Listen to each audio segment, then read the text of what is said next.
Did you know that during menopause, parts of the brain shrinks? Yes, the brain actually changes shape and function when estrogen levels drop. Let's break it down because I feel like there's a lot of biology about menopause that isn't commonly taught, and also a lot of biology that isn't even uncovered yet. So we all know there comes a time later in life where a woman goes through the change, experiencing symptoms like hot flashes, brain fog, trouble recalling words, trouble sleeping. Menopause is diagnosed after a year without a period, but the journey through menopause actually begins earlier during something called perimenopause. This often starts in someone's mid-40s when hormone levels begin to swing unpredictably, experiencing trouble sleeping, trouble concentrating, having mood changes, hot flashes. Long time these symptoms have been dismissed by clinicians and not really fully explained, but there is emerging research that is shedding light on exactly what's happening in the brain to cause some of these symptoms. A major character in the typical female reproductive system is a hormone called estrogen. You can think of estrogen like the conductor of a choir. It's directing a bunch of functions across the body, including things like menstruation, sexual arousal, even things like memory or temperature control.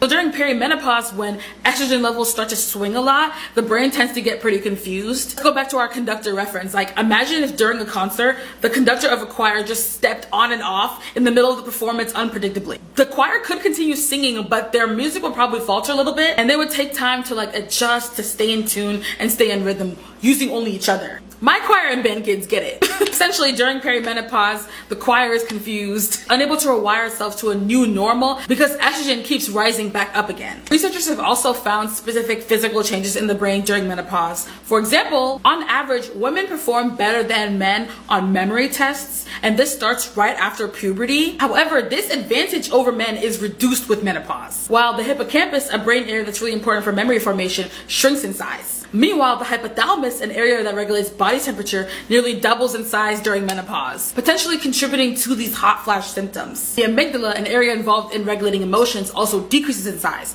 which can contribute to the mood disturbances that happen. Don't be too worried though about the state of your brain after menopause. For many women, many of these symptoms improve post-menopause once the brain gets used to the loss of its conductor, but a lot of more research is needed to figure out exactly what changes are temporary versus permanent, why some women rebound mentally while others don't, and how genetics and lifestyle impact the cycle of menopause symptoms. It's funny to me that such a huge brain-changing event that affects almost half the population is so understudied, but scientists are working on it as long as the US government will continue to support and prioritize women's health research. But please send this video to somebody who might be interested in hearing this message, and as always, follow for more brain facts.